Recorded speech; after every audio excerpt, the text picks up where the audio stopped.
లోపల ప్యాంటును టీషర్ట్ వేసుకెళ్ళి తప్పని నేను అంటలా. బట్ మనకి ఎందుకు మీకు ఒక ఓణీలు ఎందుకు ఇస్తున్నారు? మీకు ఆడపిల్లకి ఓణీ ఎందుకు ఎంచుతాం? 13-14 సంవత్సరం వచ్చేదలకి కనపడుతుందని కవర్ అయిపోవడానికి ఓణీ ఇస్తారు. ఇవాళ ఓణీని మెడకేసుకుని లేకపోతే నడుముకు చుట్టుకుని వెళ్ళిపోతున్నారు వాళ్ళు. ఓణీ పర్పస్ తెలియదు ఎవరికి, ఆడపిల్లలకి. మనకు ఓణీ ఎందుకు ఇచ్చారు, దీన్ని ఏం చేయాలి అని, లేకపోతే తలకు చుట్టుకు వెళ్ళిపోతుంది. ఏం చెప్పాలి వాళ్ళకి? సో కాలంతో పాటు మనం కూడా ఎంజాయ్ చేస్తూ ఉంటామే, అంతకన్నా ఇది తప్పు అని చెప్పే రోజులు కూడా కాదు. అయితే వీళ్ళు చాదస్తు వాళ్ళు ముసలాళ్ళు అంటారు.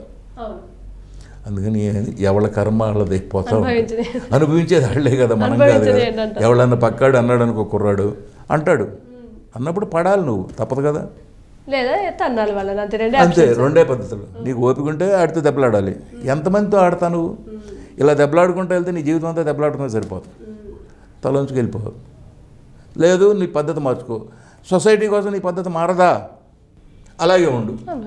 వాళ్ళు ఏదైనా అన్నా కూడా పట్టించుకోమాక. అంటే బాగా డ్రెస్సులు వేసుకున్న వాళ్ళని కూడా కామెంట్ చేస్తున్నారు కదా అని ఒక విమర్శ కూడా ఉంది కదా. ఆడతారు. ఇప్పుడు నేను చెప్పాను కదా నీకు, ఇది మనది ప్రజాస్వామ్య దేశం. ఎవడు ఏమైనా అనొచ్చు. చీరగట్టుకెళ్ళి అమ్మాయిని కూడా అంటాడు. కానీ మన జాగ్రత్తలో మనం ఉండాలి అంతే. ఎప్పుడు కూడా మన జాగ్రత్తలో మనం ఉన్నంత వరకు ఎవడో మన జోలికి ఎవడో రాడు, ఏమీ అనడం. ఎన్టీఆర్ గారికి మీకున్న బంధం గురించి అందరికీ తెలుసు. అవును. అన్ని విషయాల్లో ఆయనే ఆదర్శం అని మీరు చెప్తూ ఉంటారు. అవును. ఈ నిజాలు నిక్కచ్చిగా మాట్లాడుతున్నారు చూడండి, ఇది కూడా ఆయనే ఆదర్శం. అవును, ఆయనే ఆదర్శం. ఏదైనా ఆయన మొహమాటం లేకుండా మాట్లాడేవాడు, ఉన్న విషయం చెప్పేవాడు. మీరు ఇలా బతకండి అని చెప్పేవాడు. అటువంటి మనిషి, అటువంటి హెల్ప్ చేసే మనిషి, అటువంటి నిజాయితీపరుడు మళ్ళీ మనం ఎన్ని జన్మలు ఎత్తినా కూడా చూడలేం. మీరు 50 ఏళ్ళు ఇండస్ట్రీలో ఉండగలిగారు. ఇప్పుడు ఇలా నిజాలు చెప్పిన వాళ్ళని ఉండనిస్తారా? ఉండనివ్వక ఏం చేస్తారు? పిసుగుతారా? ఇవ్వకపోతే వేషాలు ఎవరు, అంతే కదా. ఇప్పుడు డైరెక్టర్ని ఇది బాగాలేదా అని చెబుతాం, దిద్దుకుంటాడు, లేకపోతే ఆడి కర్మ పోతాడు. ఒకవేళ మీ మాట తీరు వల్ల మీకు ఎప్పుడు కూడా ఇబ్బంది అవ్వలేదా? నాకు ఎప్పుడు ఇబ్బంది లేదు. ఎందుకంటే ఉన్న విషయం ముక్కుసూటిగా మాట్లాడతాం. ఎవరినైనా సరే, చిన్న లేదు పెద్ద లేదు. ఇది తప్పు అంటే తప్పే, ఒప్పు అంటే ఒప్పే. ఏ పార్టీ పెట్టక ముందు రాజకీయాలంటే మురికి కూపం అని రావద్దని ఎన్టీఆర్ గారు మీకు సలహా ఇచ్చారు. అవును. మరి ఆయన ఎందుకు సినిమాలు వదిలిపెట్టి రాజకీయాల్లోకి వచ్చారు? తప్పక దిగిపోయినాక తెలిసింది ఆయనకి. ఇప్పుడు ఎక్కడైనా కూడా మనం దిగినాక కదా తెలుస్తుంది. దిగినాక తెలిసింది ఆయనకి, అబ్బా నేను ముక్కులోతు బురదలో కూరుకుపోయానని అప్పుడు అనుకున్నాడు ఆయన.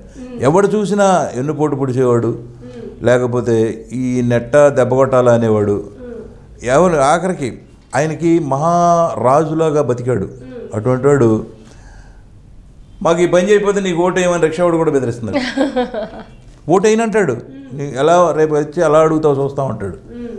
ఆ బెదిరింపులకు ఆయన రగిలిపోయేవాడు. బట్ పైకి అనడానికి వీల్లేదు. మహానుభావుడు కాబట్టి అవన్నీ తట్టుకున్నాడు. ఇంకోడైతే సాసి పీకేవాడు 2 ఏంట్రా వాగుతున్నావు అని, అడ్జస్ట్ అయిపోయాడు. అలాగే ఇప్పుడు ఒక ప్రశ్న అడుగుతాను, గతం గురించి ఎందుకు అనకుండా సమాధానం చెప్పాలి మీరు. ఎన్టీఆర్ గారి గురించి అందరికీ తెలుసు, చాలా కాలం బతకాల్సిన ఆయన ఎందుకు చనిపోయారో తెలియదు. ఇప్పటికీ అభిమానుల్లో జనాల్లో ఒక అనుమానం ఉంది. అసలు ఆయన చావు గురించి మీకు ఏమైనా తెలుసా? ఆయన టైం అయిపోయింది, వెళ్ళిపోయాడు, ఒకటే మాట అంతే. వివరాలు అనవసరం. నేను ఇందాక అదే చెప్పాను, అలా అనవసరం అనొద్దు సార్ మీరు అని. వివరాలు అనవసరం, ఎవరికి తెలుసుకోవడం కూడా వేస్ట్.